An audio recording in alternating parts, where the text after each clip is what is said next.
नमस्कार, मैं हूं आपके साथ मयंक। आज 11 मई है।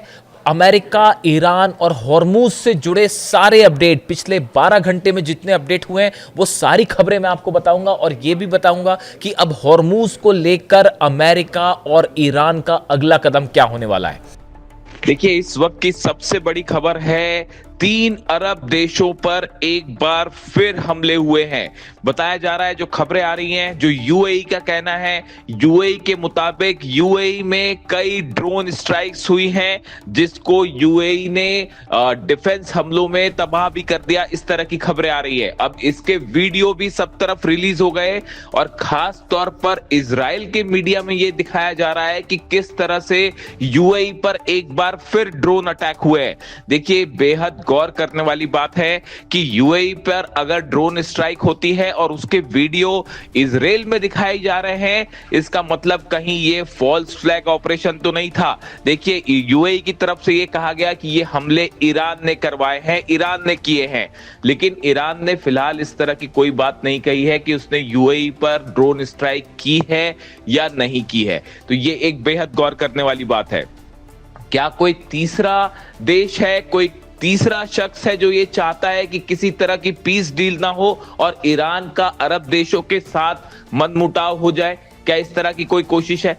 इसके अलावा देखिए, कतर की तरफ से आरोप लगाए जा रहे हैं। कतर का कहना है कि उसके एक जहाज में आग लगा दी गई और ड्रोन स्ट्राइक की गई एक जहाज पर कतर के, और उसके बाद जहाज पर आग लग गई। काफी मशक्कत के बाद इस आग को बुझाया गया, जो क्रू मेंबर्स हैं उनको बचाया गया। इस तरह की खबरें हैं कतर से। हालांकि बाद में ये कहा गया कि जहाज सुरक्षित है। अब सवाल यह है कि कतर के जहाज पर हमला किसने किया? क्या यह हमला ईरान ने किया है? देखिए, कतर वो देशों में से है जो लगातार ईरान और अमेरिका के बीच पीस डील या वार्ता की कोशिशों में लगा हुआ है। ऐसे में कतर के जहाज को निशाना किसने बनाया, ये अपने आप में एक बड़ा सवाल है। ऐसी ही खबरें कुवैत से आ रही हैं। कुवैत में कई जगह ड्रोन स्ट्राइक हुई है। हालांकि कुवैत ने किसी देश का नाम नहीं लिया है, किसी पर आरोप नहीं लगाया है, लेकिन इस तरह की खबरें हैं एक बार फिर मीडिया में कि कुवैत पर ईरान ने हमले किए। लेकिन देखिए, ये बड़ी गौर करने वाली बात है। यूएई पर हमला होता है, कतर के जहाज पर हमला होता है, कुवैत पर हमला होता है, लेकिन ईरान की तरफ से किसी तरह का कोई क्लेम नहीं किया गया। जिसके बाद एक फॉल्स फ्लैग ऑपरेशन की थ्योरी चल पड़ी है कि क्या कोई देश हमले कर रहा है और आरोप ईरान पर लगाने की कोशिश है। इस तरह के सवाल जो है वो लगातार पूछे जा रहे हैं। इसके अलावा देखिए, बहुत बड़ी खबर आई है। डोनाल्ड ट्रंप ने जो प्रस्ताव भेजा था ईरान के पास, ईरान के पे विचार करने के लिए, उस पर ईरान ने अपना जवाब दे दिया है और ईरान ने डोनाल्ड ट्रंप की उन शर्तों को पूरी तरह से ठुकरा दिया है।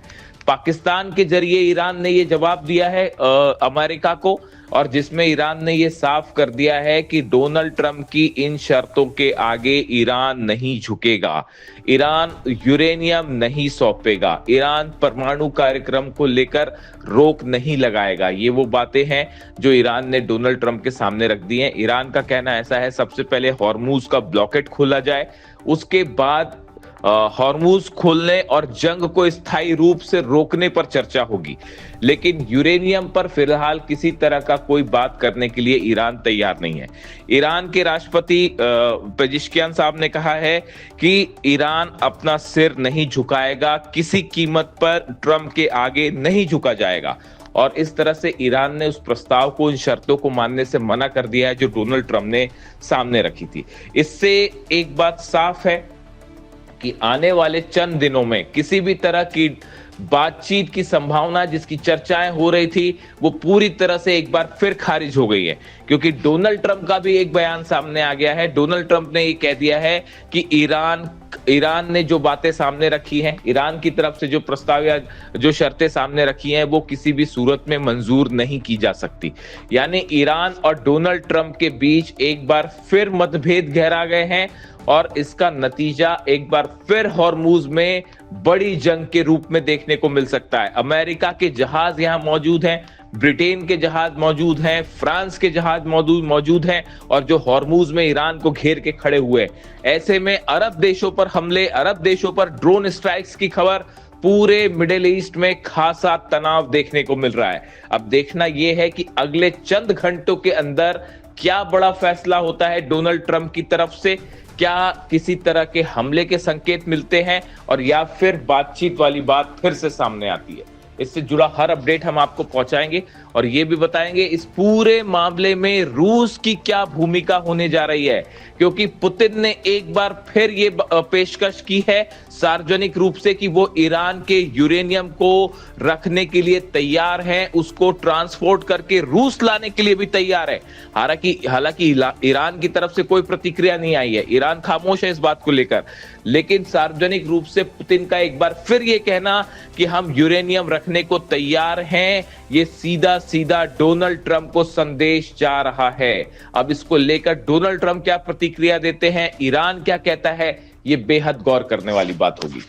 देखिए, बताया यह जा रहा है कि एक बड़ी बैठक हुई है ईरान में आईआरजीसी के अधिकारियों की, ईरान के सेना के अधिकारियों की, और इस बैठक में एक बड़ा प्लान तैयार किया गया है हॉर्मूज को लेकर कि हॉर्मूज में अब ईरान की सेना का अगला कदम क्या होगा और अमेरिका के साथ अगर किसी भी तरह की कोई बातचीत होती है तो उसमें ईरान का एक स्टैंड क्या होगा, इसको लेकर साफ तौर पर एक लाइन डिसाइड कर ली गई है।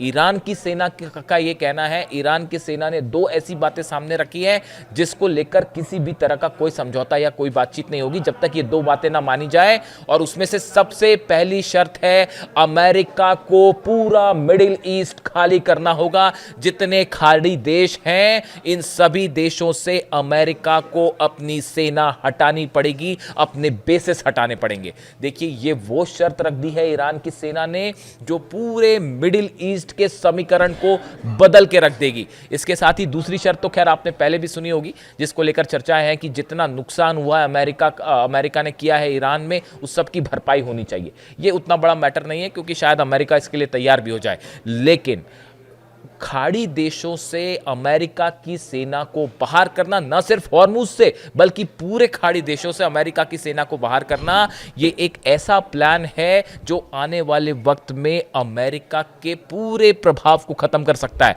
और सिर्फ इतना ही नहीं, बताया जाता है कि इस प्लान को तैयार करने के दौरान पुतिन का बहुत अहम भूमिका रही है और साथ ही चीन की भी बड़ी अहम भूमिका हुई है। देखिए, अब्बास अराक्ची साहब हाल ही में चीन के दौरे पर गए थे। वहाँ एक बड़ा डिस्कशन हुआ, बड़ा प्लान तैयार हुआ है कि अमेरिका को आगे किस तरह से जवाब दिया जाए, न सिर्फ हॉर्मूज में अगर किसी तरह की बातचीत होती है उसको लेकर।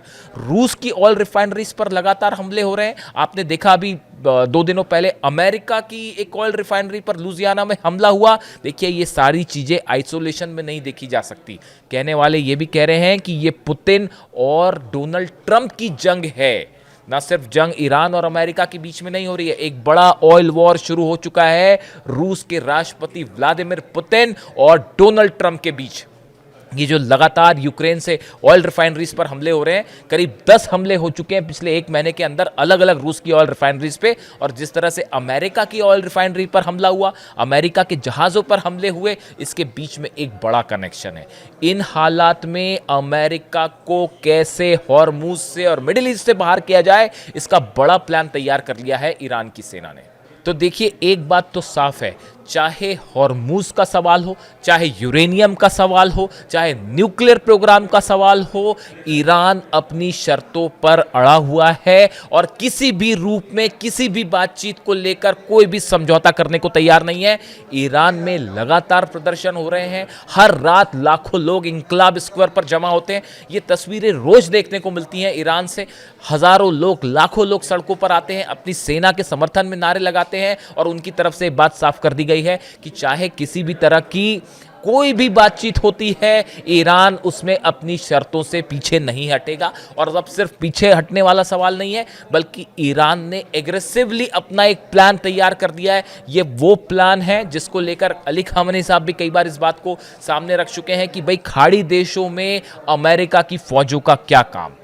अमेरिका यहाँ पर क्यों अपनी फौजें रखता है या अपने बेसिस क्यों बनाए हुए हैं, यानी खाड़ी देशों से बाहर करने के लिए अमेरिका को न सिर्फ हॉर्मुज से बल्कि खाड़ी देशों से कैसे प्रभाव खत्म किया जाए, इसको लेकर ईरान ने एक बड़ा कार्यक्रम शुरू कर दिया है, बड़ा प्रोग्राम शुरू कर दिया है। और इतना ही नहीं, इसको लेकर जितने मुस्लिम देश हैं इनसे भी लगातार ईरान संपर्क में है और चीन भी संपर्क में है। देखिए ईरान जो रूस के विदेश मंत्री हैं लावरोव, इनकी यूएई के विदेश मंत्री से बात हुई। जिस तरह से ईरान ने हमले किए यूएई को लेकर, उसके बाद खासा तनाव देखा गया, बीच में रूस की एंट्री हुई, लावरोव ने बात की, रूस के विदेश मंत्री ने यूएई के विदेश मंत्री से बात की, जिसके बाद इस बैठक में, इस बातचीत में क्या तय हुआ है इसको लेकर अभी कुछ फैक्ट्स बाहर आने कुछ वक्त लगेगा आने में।